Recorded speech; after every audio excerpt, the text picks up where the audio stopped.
안녕하십니까, 김길선입니다. 질문에 대한 대답의 시간을 가지겠습니다. 어떤 분이 이런 질문을 올려오셨습니다. 평양과 지방이 많이 다르다는 걸로 알고 있어요. 거창한 것이 아닌 그냥 소소한 이야기를 듣고 싶습니다. 이런 질문을 올려왔습니다. 그래서 제가 이 문제에 대해서는 제가 평양에서 오래 살다가 저 지방에 추방돼서 한 1년 반 동안 살았는데요. 이거는 제 개인적인 생각으로 이 문제에 대해서 한번 답변 드려보겠습니다. 어찌 보면 내 개인적인 생각일 것 같지만은 북한의 평양과 지방을 놓고 보는 데서 좀 참고가 될 수 있겠다 해서 준비했습니다. 북한이란 나라는요, 직관적으로 놓고 보면요, 평양공화국의 지방 식민지나 같습니다. 분명히 나는 그렇게 인식했어요. 또 어떤 분들도 이런 말씀을 하시더라고요. 그래서 제가 제 개인적으로 느낀 점, 지방과 평양의 차이, 많이 다른 점, 순전히 제 개인적으로 느낀 시각을 가지고 얘기하겠습니다. 우선 제가 평양에서 살다가 지방에 추방대에 가서 보기도 하고요. 그 다음에 제가 평양에서 살 때 이러저러한 이유로 지방에 출장 가면서 보니까 평양하고 지방은 배급이 달라요. 식량 배급 면에서 평양시인 경우는 흰쌀하고 잡곡이 비율이 7대3으로 줍니다. 즉 흰쌀 70%, 잡곡 30%, 이런 경우도 잡곡이 없으면요 100% 흰쌀로 줍니다. 평양에서는 제가 기억하기는 80년대에 들어와서 85, 86, 87, 88, 89년 중반까지는요 평양시 중심구역 주민들이 받는 배급은 100% 잎쌀이었습니다. 즉 흰쌀이었습니다. 그때는 잡곡을 안 줬습니다. 그런데 제가 1988년경에 그 가을에 저 향산군에, 평안북도 향산군에 우리 출판사에서 도토리 주술라 가는데 단체로 가는데 따라갔던 적이 있습니다. 그런데 거기에 가보니까요, 거기에 주민들은 식량 배급을 100% 잡곡을 받고 있더라고요. 그래서 우리가 보름분 식량을 다 배낭에 지고 갔댔는데요. 그 어느 개인집에 들려서 그 잎쌀들을 다 내놓으니까 그 집 할머니가 너무 좋아서 잎쌀 구경을 처음 해봤다고. 그래서 저희가 이거 내놓으면서 할머니 이걸로 저희 그 식사를 준비해 주십시오. 하루 세 끼 준비해 주십시오. 이렇게 부탁드렸어요. 그런데 그 할머니가 첫날 저녁에 내온 밥이 완전히 콩밥이었어요. 뭐 각종 콩으로 만든 부리끼르한 밥을 내왔는데 그 젓기가 그렇게 맛있더라고요. 그래서 할머니 잎쌀은 할머니가 권사하시고요. 우리는 콩밥만 해주세요. 그랬댔어요. 그때 우리 갔던 분들이. 그런데 그 할머니는 너무 좋아서 아들이 이제 가을에 제대돼서 오는데 이거면 흰쌀떡은 올려놓겠구나 하면서 무지 좋아하시더라고요. 그런데 그 콩밥이 묘하더라고요. 한 이틀을 먹고 나니까 콩밥을 못 먹겠더라고요. 그래서 그때 보니까 지방은 100% 잡곡을 주고 그때 평양시 중심구역, 타 구역은 모르겠어요. 우리 구역만은 100% 잎쌀로 줬댔습니다. 그래서 평양시는 또 전반적으로 7대3의 비율로 흰쌀과 잡곡을 주기 때문에 사람들이 얼굴빛이 좀 다르더라고요. 지방하고.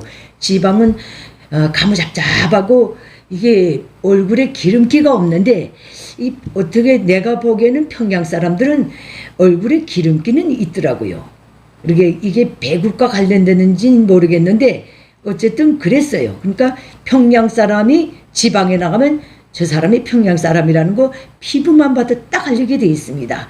그런데 지방은 1991년도부터 함경 남북도 쪽으로부터 식량 배급이 중단되며 쭉 나오다 나니까 제가 김책에 추방돼서 느낀 점은 사람들이 굉장히 불안하고 긴장하게 살고 있구나.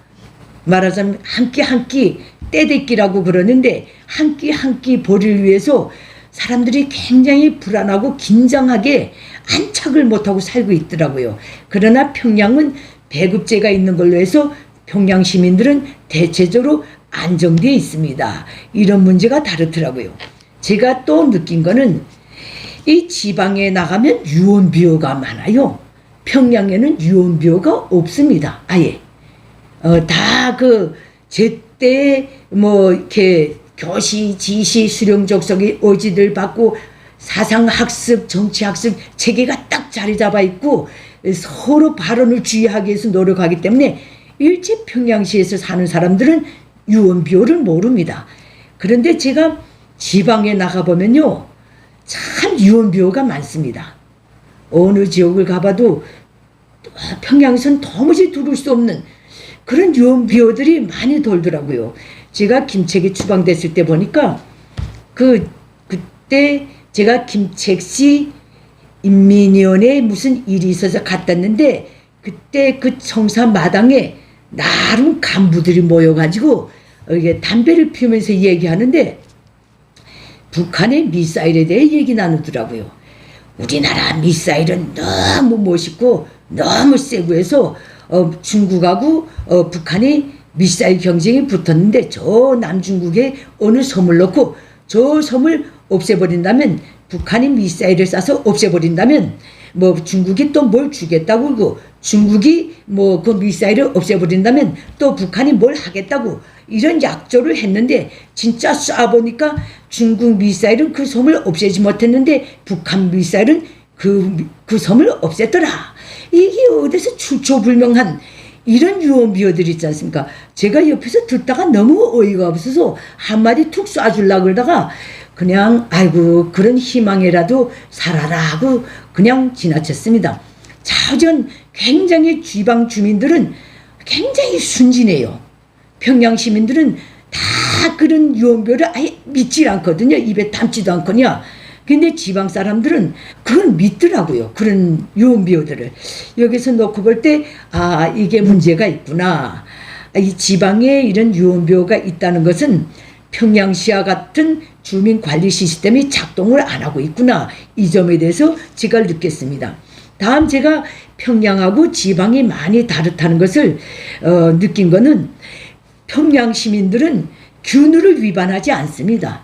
어떤 경우도 증명서 없이 차를 탄다든가 증명서 없이 함부로 움직인다든가 차가 아무리 안 다녀도 도로를 가로질러 간다든가 이런 게 아예 없습니다. 그 평양시에서는 굉장히 준법 정신이 강합니다. 그런데 지방에 가보니까요. 이게 아예 준법 정신이 없더라고요.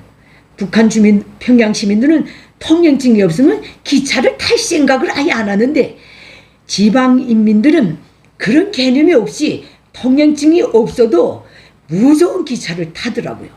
그래서 잡혀 끌려내려서 매 맞는 것도 보고 했는데 왜 통행증이 없이 다니지? 후에 그게 다 지방의 식량 배급이 하나하나 끊기면서 통행증은 또 떼기가 힘들고 먹고는 살아야 되니까 그렇게 치열하게 움직이다 나니까 지방에는 김일성 족속과 노동당이 제시하고 있는 사회주의 준법 정신이라는 그 개념이 그렇게 작동을 하는 것 같지 않더라고요.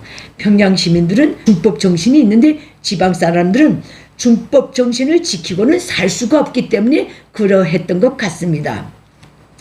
또 제가 제일 평양하고 지방의 차이를 느낀 거는 지방에 가니까 모욕할 데가 없더라고요. 평양은 적어도 한 주일에 한 번은 모욕을 할 수 있어요. 모욕탕들이 나름 돌아가고 상강원, 문수원 이런 큰 목욕탕도 있지만은요. 또 매 구역과 동들의 자체 목욕탕이 다 있습니다. 그래서 찬물이 더 많이 나오느냐 더물하고 찬물이 적당히 나오느냐 이 차이가 있을 뿐이지 어쨌든 목욕은 할 수 있었는데 지방에 가니까 그 김책시에 가니까 목욕탕이 내가 알기는 문수원식 목욕탕이 한 개가 있던데 그 아예 문을 닫아보고 열 생각을 안 하더라고요. 전기사정, 물사정 이런 게 걸려가지고. 근데 딱 김정일 생일 2월 16일에 그러니까 96년 2월 16일에 그 문을 연다 하더라고요. 목욕탕. 배려 목욕을 한답니다. 말하자면 김정일 생일을 맞아서 목욕탕을 하루 돌린다 해서 갔는데요.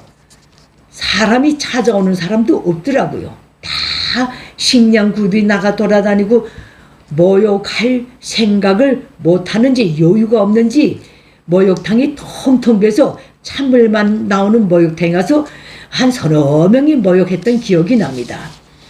그러니까 이제 문화적 차이에서 볼 때 평양시에서는 이렇게든 저렇게든 한 주에 한두 번은 목욕을 할 수 있는데 지방에 가서는 아예 목욕을 할 수가 없어요.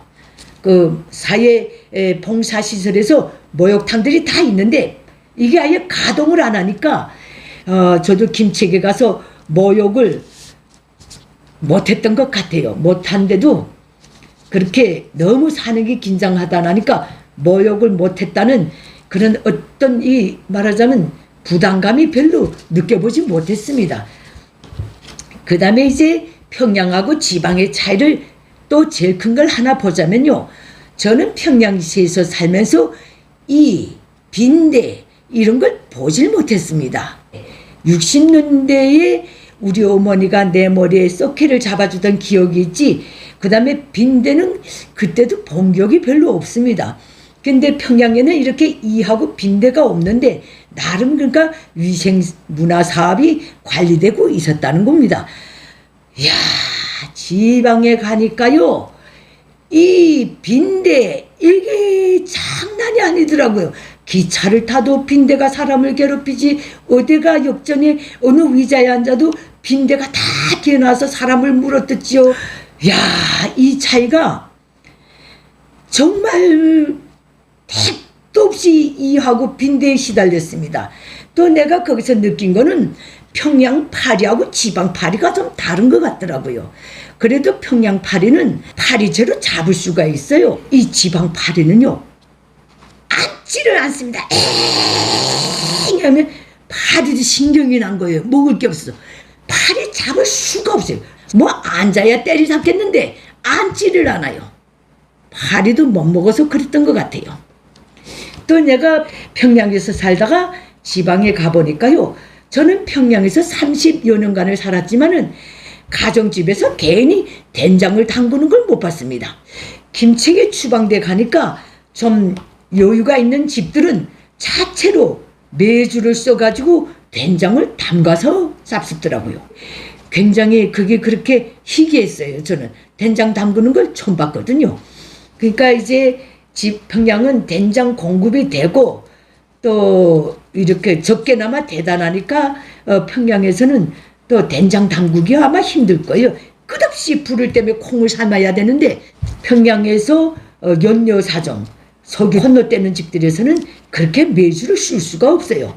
그런데 지방에 가니까 그래도 자기 아궁이를 가지고 불을 떼면서 메주를 쓰더라고요. 그것도 지방에서는 된장을 담글 수 있는 하나의 조건이 되지 않겠는가 이런 생각도 해봅니다.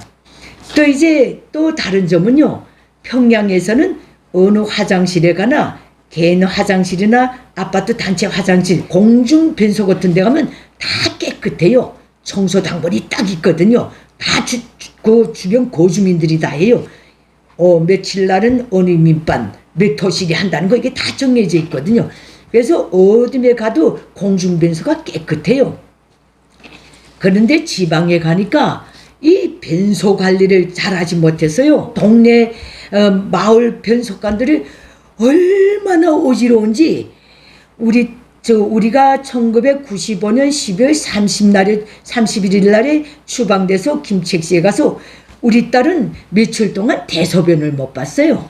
그 변소를 사용하지 못해서. 그저 겨울이면요. 또 변소관 안에 종구따말도 없어요. 그 배설물들이 올고 해서 야 누구 말 맞다나 금강산 12,000 봉우리를 형성하고 있더라고요. 만물상 같은. 그 주변이 로천이 몽땅 변소관이에요. 그 후에 어떻게 지었는지 보지 못하는데 어느 동네 가봐도 공중변소가 그렇게 더럽더라고요. 이게 그러니까 배급제가 있을 때 80년대까지는 아마 그러지 않았겠는데 그 후에 배급제가 딱 끊기고 안착을 할 수 없이 다 돌아다니고 하다 나니까 아마 그 변소 청소 담당 순위가 이게 작동을 안 했던 것 같아요. 이게 또 해산에 가보니까 더 하더라고요. 해산은요, 야, 그 어떤 모든 단층집에는 하수구가 없는지 그 그릇 까신 거 모든 빨래 한 벌을 다 집 바깥에다 버려. 집 마당에다가. 그 겨울에 잘못 다니다가 뒤로 자빠져서 엉덩이가 깨지는 줄 알았어요. 근데 평양시에는 그런 현상이 없는데, 그러니까 이게 지방의 문화적인 환경하고 평양의 문화적인 환경은 하나는 그래도 현대적인데, 야, 이거는 지방은요, 정말 뭐라고 말을 못해요. 봉건시대에도 우리 인민이 그렇게 살았겠나, 그런 생각을 하는데, 이 그런 모든 환경의 차이가 정말 하늘과 땅 차이더라고요. 북한에서도. 그리고 또 제가 평양에 있다가 지방에 추방돼서 보니까요, 지방에서 남편들이 아내를 때리는 현상이 많더라고요. 야, 우리 동네에도 그 밤이면 남편이 아내를 두드려 패고 아내가 눈두덩이 팅팅 벗어 집을 뛰쳐나가서 며칠씩 안 들어오고, 이런 현상들이 내 주변에서 또만또만 많이 일어나더라고요. 근데 평양시에서는 절대 그렇게 못합니다. 가정싸움에서 남편이 아내를 때려서 가정불화가 조금이라도 그 집 밖에서 새 나간다면요, 3번 이상 새 나가면 그 남편 직장에도 통보되고 그 아내의 직장에도 통보되고 사상투쟁 무대에 오릅니다. 그것이 누적되면요, 진급도 못해요. 가정혁명화를 못한다고 해서. 그러니까 지방도 분명히 이런 시스템이 있었겠는데, 이 식량난이 시작되면서부터 그 시스템도 다 유명무실해진 것 같아요. 서로 각박하고 정말 스트레스가 쌓일 대로 쌓이고 신경이 날 대로 나니까 가정에서 남편이 아내를 때리고 아내가 남편이 무서워서 달아나서 몇 달씩 집에 안 들어오는 그런 현상들이 참 많더라고요. 그러니까 생활이 안착이 안 돼 있는 거예요. 또 이제 평양 시민들은요, 이 모든 현상, 북한의 그 경제가 나날이 무너지고 생활이 궁핍해지는데도 계속 사람들을 더 쪼이고 하는 데 대해서 뒤에서 나름 좀 엘리트급 되면 의식이 다 있어요. 아니, 그거 뭐 우리가 잘못해서 그러나 수령과 노동당이 정치를 잘못해서 그러지 않는가, 이렇게 의심하는 사람들이 좀 많아요. 그 내 주변에도 있고. 그래서 말을 못할 뿐이지, 그래도 서로 통하는 사람들끼리 만나면 이렇게든 저렇게든 그걸 비꼬아서 비판을 합니다. 그런데 지방에 가보니까요, 완전 인식이 다르더라고요. 지방 사람들은요, 많은 사람들이 우리 수령님은 인민을 위해서 밤잠도 안 자고 제기밥 먹으면서 그렇게 끝없이 고생하는데 그 중간 딸이 간부들이 잘못해서 지금 나라가 이 꼴이 됐다, 이렇게 인식하는 사람들이 많더라고요. 수령의 당정책, 수령의 야망과 정책 때문에 이런 현상이 빚어진다는 데 대해서 의심을 안 하더라고요. 다 그 중간 간부들이 어간해서 이게 일을 잘못해서 수령에게 심려를 끼쳐드리고 있다. 그래서 서간이가 죽었다 하면 그냥 잘 죽었다. 수령이 그걸 아주 잘 처리했다. 이게 평균적으로 놓고 볼 때, 일상적으로 놓고 볼 때 평양 시민들이 하고 지방 사람들과의 이런 분야에서도 상당한 차이가 있더라고요. 그러니까 이 지방 주민들이 그만큼 순진하다는 거예요. 평양 시민들은 하도 수령족속 택 밑에서 살면서 들볶일 대로 들볶이다 나니까 또 사상, 사업, 정치 세뇌가 평양 시민들은 집중적으로 벌어지기 때문에 이걸 나름 다 하도 세뇌받다 나니까 역으로 생각해서 엘리트 군들이 많다 나니까 이거를 표현을 못할 뿐이지 다 생각하고 있는데, 지방 사람들은요, 나쁘게 말하면 의식 수준이 낮다고 볼 수 있고 좋게 말하면 굉장히 순진하더라고요. 그렇게 굶고 배급제가 딱 차단됐는데도요, 그렇게 수령을 욕하는 사람이 없더라고요. 원망하고 욕하는 사람이. 우리 수령이 이제 핵무기를 개발해서 핵 강대국이 된 다음에 세상에 제일 잘 사는 인민으로 만들어준다는 그 신기루 같은 선전을 지방 사람들은 믿는 것 같더라고요. 지방하고 평양의 차이를 놓고 볼 때 이런 것도 좀 느껴봤습니다. 그래서 이제 이 모든 것을 놓고 볼 때 분명히 평양과 지방은 차이가 많습니다. 그런데 이제 이렇게 말한 평양과 지방의 이 괴리는 몽땅 김일성 족속의 야망과 그에 따른 그릇된 정책이 빚어낸 것입니다. 김일성 족속은 오늘날 그 평양과 그 다음에 당과 군대만 있으면 체제를 지킬 수 있다는 아주 시대망상적인 착오적인 그런 그 생각을 하면서 아직까지도 지방 주민들의 먹고 사는 문제를 해결하지 못했습니다. 아마 김일성 족속이 권좌에서 물러나는 날까지 그 문제를 해결하지 못할 것입니다. 이 모든 현상들을 놓고 볼 때 지방 평양과 지방의 이런 제가 말한 이 소소한 차이들, 이건 철저히 제 개인적인 시각에서 본 것입니다. 이것도 다 김일성 족속의 그 북한 주민 우매하 세뇌 이것으로부터 빚어진 이 평양과 지방의 괴리 현상이 아닌가 이렇게 한번 생각해 봅니다. 감사합니다.